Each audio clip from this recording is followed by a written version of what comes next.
Ipsilateral हम उन surfaces को कहते हैं जो बॉडी की सेम साइड पे प्रेजेंट होती हैं, refers to the same side of the body, for example right arm and right leg.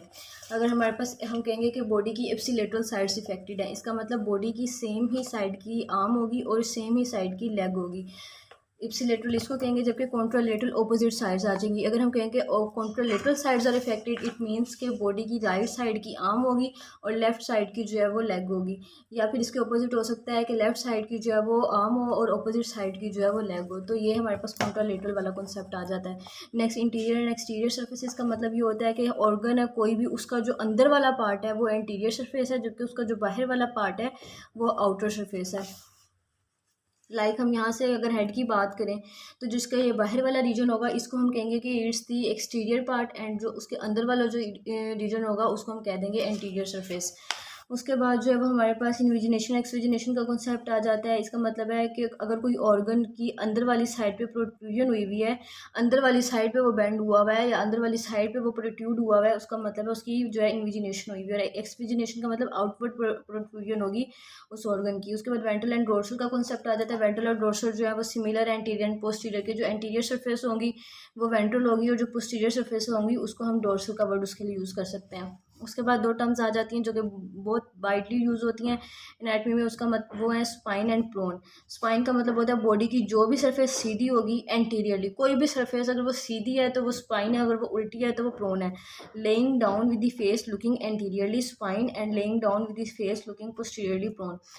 ये बॉडी है, अगर बॉडी सीधी लेटी हुई है, फेस अपवर्ड साइड पे है, बिल्कुल सीधा एंटीरियरली, तो इसका मतलब यह है कि ये स्पाइन में है। और अगर बॉडी ऐसे उल्टी लेटी हुई है फेस हमारा नीचे है, तो इसका मतलब यह है कि ये प्रोन साइड है। इसको हम ऐसे भी याद रख सकते हैं एस से स्पाइन है, स्पाइन एस से मतलब सीधा और पी से पुट्ठा, तो सीधा और पुट्ठे का कॉन्सेप्ट भी हम याद रख सकते हैं कि जो प्रोन सरफेस होगी वो पुट्ठी होगी, उल्टी होगी, और जो स्पाइन सरफेस है वो हमारे पास सीधी होगी।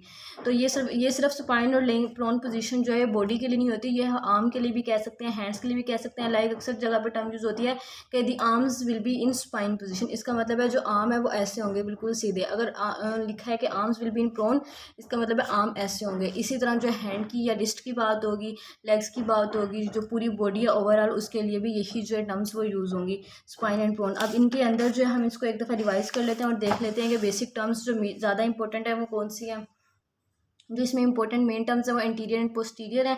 एंटीरियर हमने पढ़ा था जो कि फ्रंट सरफेस होगी, और पोस्टीरियर पीस है, इसका भी वही है कि एंटीरियर से जो है वो फ्रंट साइड और posterior mean post like behind surfaces. तो जो ये सरफेस है ये एंटीरियर है, और हमने पढ़ा था कि जो ये सरफेस है होगी बॉडी की, ये पोस्टीरियर सरफेसेस होंगी। उसके बाद जो हमारे पास सुपीरियर एंड इंफीरियर का कॉन्सेप्ट था। सुपीरियर हमने पढ़ा था कि जो कि बॉडी के क्राउन की तरफ होगी, ये सुपीरियर सरफेस, और जो बॉडी के जो सोल्स वाली साइड पे होगी वो जो है inferior surface. Next, medial and lateral का कॉन्सेप्ट था, जो कि बॉडी की मिड लाइन के नज़दीक होंगी वो मीडियल सर्फेसिस होंगी, जो कि मिड लाइन से अवे होंगी वो जो है वो लेटरल सर्फेसिस होंगी। इसी तरह क्रेनियल एंड कॉर्डल का कॉन्सेप्ट था। क्रेनियल था कि हेड के जो करीब होंगी वो क्रेनियल है, और जो टेल एंड जो हमारी बॉडी के टेल एंड की तरफ करीब होंगी वो हमारे पास बॉडी की क्रेनियल सर्फेसिस होंगी। उसके बाद प्रोक्सिमल एंड डिस्टल था। कोई भी रेफरेंस पॉइंट से जो चीज़ करीब होगी वो प्रोक्सिमल होगी, रेफरेंस पॉइंट से जो भी चीज़ दूर होगी वो डिस्टल होगी। फिर हमारे पास ये pre axial and post axial इतनी इंपॉर्टेंट नहीं है इनमें। उसके बाद फ्लेक्सर और एक्सटेंसर सर्फेसिस का कॉन्सेप्ट भी जो है वो तभी समझ आएगा जब हमें जो है बॉडी की मूवमेंट्स का पता होगा। और उसके बाद जो है हमारे पास आती हैं प्लांटर एंड पाल्मर सर्फेसिस।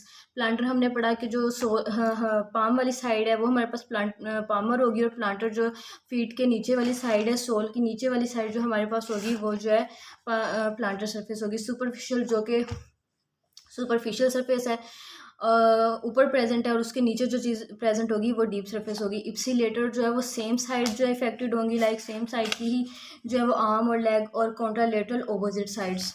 उसके बाद इन्विजिनेशन एक्सविजिनेशन था, वो ऑर्गन के बारे में था कि ऑर्गन की इनवर्ट प्रोट्रूजन इन्वेजिनेशन है, और आउटवर्ड प्रोट्रूजन जो है एक्सवेजिनेशन। इंटीरियर एंड एक्सटीरियर का कॉन्सेप्ट था कि इनर पार्ट जो है इंटीरियर सरफेस होगी, और बाहर वाला जो हिस्सा है वो उसका एक्सटीरियर पार्ट होगा। वेंट्रल डोर्सल जो है वो सिमिलर थे एंटीरियर एंड पोस्टीरियर के। उसके बाद स्पाइन एंड पोन था कि जो सरफेस सीधी होगी जिसमें फेस लुक अपवर्ड होगा वो जो है वो हमारे पास एंटीरियर होगा, वो स्पाइन होगा। प्रोन जिसमें जो है फेस जो है वो पोस्टीरियरली होगा वो जो है वो प्रोन पोजिशन होगी। अब ये किस तरह यूज़ होंगी या ये किस तरह हमें याद होंगी, उसमें वो इस तरह एनाटमी में यूज़ होंगी कि कहेंगे डैट रीजन या फिर that organ is present anterior to the body.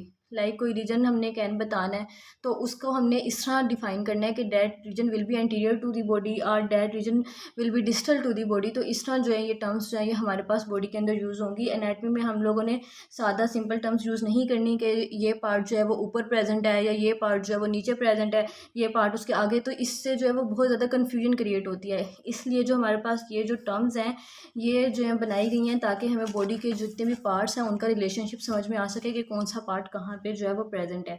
इसमें जो हमारे पास ये बताई गई टर्म्स ये इंपॉर्टेंट हैं। उसके बाद जो है हमारे पास एनाटॉमिकल पोजीशन की डेफिनेशन इंपॉर्टेंट है, ये आप राइट डाउन कर सकते हैं।